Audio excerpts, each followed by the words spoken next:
Lucunya Ketua Robitoh Alawiyah Topik Assegaf tak mampu membantah keterputusan nasab kaum Habib dari Rasulullah. Kini ia mengajarkan kepada habaib dan kepada para mukibinnya agar mata serta telinga mereka menjadi tuli dan buta, supaya nasab mereka tetap aman dari koreksi yang dilakukan para ulama Nusantara. Adapun apa yang dikomentari manusia, diomongkan manusia, kabar-kabar yang sampai ke telinga kita ini semuanya membuat hati kita ini semakin keruh kacau, semakin sumpah. Lebih baik manusia di akhir zaman ini sebetulnya tuli dan buta.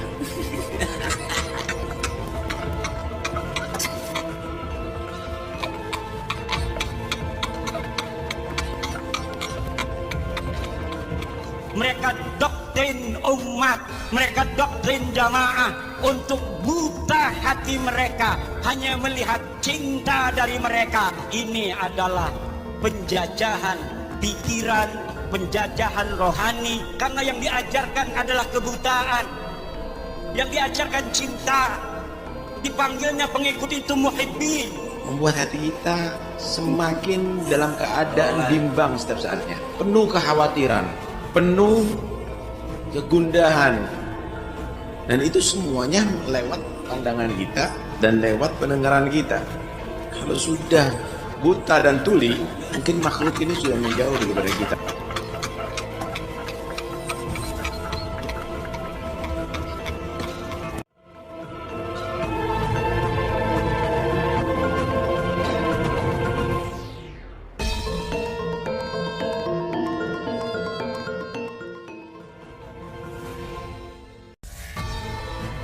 Ada-ada saja kelakuan Ketua Robitoh Alawiyah Topik Assegaf setelah narasi suara kentut dan juga suara jangkrik yang pernah ia lontarkan ternyata tak mampu membendung suara umat Islam bangsa pribumi Nusantara untuk tetap menuntut kebenaran nasab mereka yang mengklaim sebagai suriah Rasulullah. Kini muncul lagi doktrin super lucu dari dia yang sepertinya adalah wujud dari keputusasaan golongan mereka, sehingga doktrin dari Topik Assegaf kini meminta supaya kaum Habib serta para budak-budaknya agar menutup mata dan juga telinga mereka, menjadi tuli dan buta agar mengabaikan suara umat Islam bangsa Nusantara yang sedang gencar-gencarnya membongkar segala macam kejahatan yang pernah dilakukan oleh golongannya. Dalam pandangan kita, ada yang menarik dari doktrin Topik Assegaf Ketua Robitoh Alawiyah agar menjadi tuli dan buta, karena itu adalah doktrin yang ditujukan kepada kaum Habib sekaligus juga kepada para mukibin mereka. Jika selama ini yang ia doktrin hanyalah budak-budak mereka, kini kaum Habib pun ia doktrin juga. Sebab masih ada beberapa oknum Habib yang terus mengcounter para pejuang pelurusan nasab dan sejarah, namun yang disampaikan selalu blunder dan akibatnya semakin menyudutkan golongan mereka saja.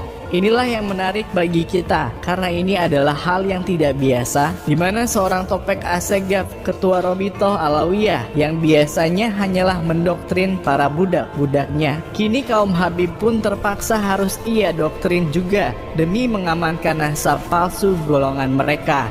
Doktrin supaya menjadi tuli dan buta yang ditujukan untuk kaum Habib jelas tujuannya adalah supaya kaum Habib menutup mata dan telinga mereka atas suara dan tindakan umat Islam bangsa Nusantara yang sedang menuntut kebenaran nasab mereka. Ia khawatir jika ada oknum Habib yang terus menanggapinya, maka justru akan semakin membongkar kedustaan golongan mereka yang selama ini mengaku sebagai suriah Rasulullah. Sedangkan doktrin tuli dan buta yang ditujukan kepada budak-budaknya adalah supaya kaum budak menutup mata dan telinga mereka. Terlebih lagi supaya menutup hati mereka agar tidak mau menerima kenyataan bahwa tuan majikan mereka bukanlah zuriah dari baginda Nabi kita. Tidak mau menerima kenyataan bahwa tuan majikan mereka telah melakukan berbagai kejahatan di atas bumi Nusantara, membelokkan sejarah dan nasab para leluhur bangsa, hingga yang terakhir terbongkar sudah bahwa tuan majikan mereka telah menzalimi zuriah Sunan Ampel, salah satu penyebar agama Islam di Nusantara, dengan merampas 15 hektar bumi Ampel yang mereka semua sesungguhnya sama sekali tidak ada hak untuk tinggal di sana. Benar apa yang dikatakan oleh Kiai Haji Imaduddin Usman dalam ceramahnya, bahwa kaum Habib hanyalah mengajarkan cinta buta kepada para budaknya, sehingga kaum budak tertutup hatinya, tidak bisa menerima kenyataan yang sangat jelas ada di depan mata, bahwa tuan majikan mereka telah melakukan berbagai kejahatan besar di atas bumi Nusantara. Jika kita mau berpikir waras menggunakan kejernihan nalar kita, maka sudah pasti nurani kita akan berkata dengan sendirinya. Seandainya benar kaum Habib memiliki hati yang bersih dan mulia, sudah tentu mereka akan sangat gembira ketika ada orang yang menunjukkan data dan fakta bahwa mereka sesungguhnya bukanlah keturunan dari Rasulullah. Karena sungguh betapa berdosanya mereka yang selalu koar-koar di mana-mana bahwa golongan mereka adalah zuriyah Rasulullah. Namun ternyata mereka semua sama sekali bukan zuriyahnya. Jika mereka kaum Habib adalah orang yang benar-benar bersih hatinya, tentu saja mereka akan sangat senang dan akan sangat antusias untuk mencari kebenaran bersama-sama tentang apakah benar mereka itu sungguh keturunan dari baginda Nabi kita. Itulah sikap yang seharusnya dimiliki oleh manusia yang berhati bersih dan mulia, bukan malah mencari pembenaran dengan doktrin-doktrin di luar logika, apalagi sengaja menutup mata dan telinga, sengaja pura-pura tuli dan buta demi mempertahankan nasabnya agar tetap diakui sebagai zuriyah Rasulullah oleh umat Islam bangsa Nusantara. Kalau benar bahwa nasab antum semua terputus di Imam Ubaidillah, tidak sampai ke sana, apakah Anda merasa percaya diri bahwa besok setelah kembali ke akhirat bertemu Rasulullah SAW tidak akan dimarahi, tidak akan dihukum, tidak akan dilaknat oleh Rasulullah SAW karena merasa mengaku mengklaim sebagai cucu Nabi, sementara sudah ditunjukkan, sudah pernah ada data yang menunjukkan bahwa bukan cucu Nabi, tetapi tidak direspon, tetapi tidak ditelisik. Allah alam bisawab, siapa yang akan menyelamatkan antum semua? Alasan apa lagi, argumentasi apa lagi yang akan dipakai oleh antum semua di hadapan Rasulullah SAW? Karena Rasulullah pasti akan menanyakan, bukankah sudah ada orang yang memberikan tahu, yang telah memberikan informasi kepada kalian semua, kalian bukan cucu saya, mau bilang apa?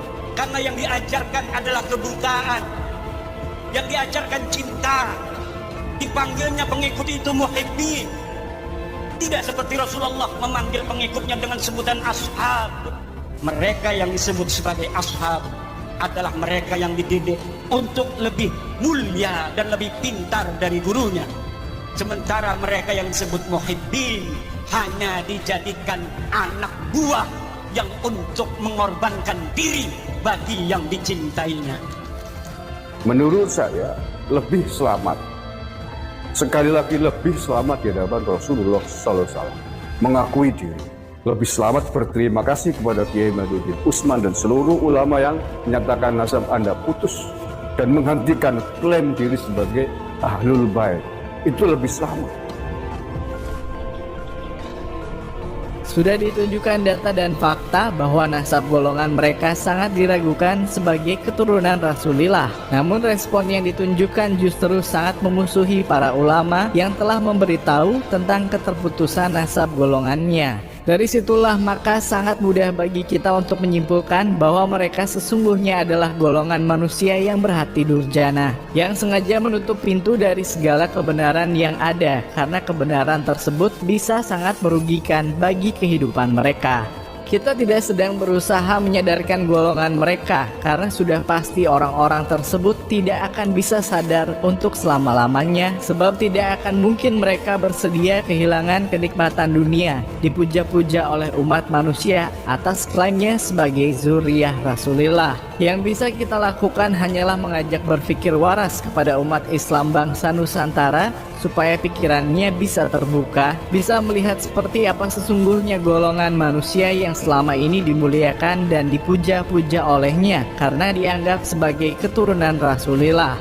Sekali lagi, jika golongan mereka kaum Habib adalah golongan manusia yang bersih hatinya, maka sudah tentu mereka akan bersedia bersama-sama menelusuri tentang kebenaran nasabnya sebagai bentuk ketakutan mereka terhadap Allah Ta'ala. Jika ternyata golongan mereka memang bukanlah zuriyah dari baginda Nabi kita.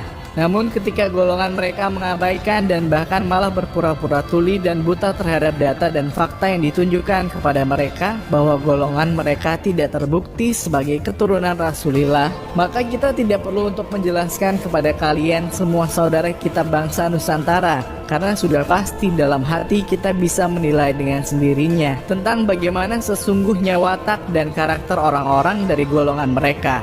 Manusia yang sudah merasakan kenikmatan dunia dimuliakan dan dipuja-puja oleh umat manusia sebagai zuriyah Rasulullah. Tentu saja mereka akan mempertahankan kedudukannya dengan segala cara, karena manusia mana yang mau kenikmatan dunia yang selama ini dinikmatinya hilang begitu saja dari tangan mereka. Bahkan kita berani jamin, seandainya golongan mereka tahu dan sadar betul bahwa mereka semua bukanlah keturunan Rasulullah, kita berani jamin mereka semua akan lebih rela berdusta, tetap mengaku sebagai keturunan Rasulullah agar kenikmatan dunia dipuja-puja oleh umat manusia tidak akan pernah hilang dalam kehidupan mereka. Karena itulah kita sebagai bangsa Nusantara yang harus sadar akan itu semua, jangan mudah dibodohi oleh golongan mereka yang hakikatnya adalah golongan manusia yang hanya mengejar kenikmatan dunia saja.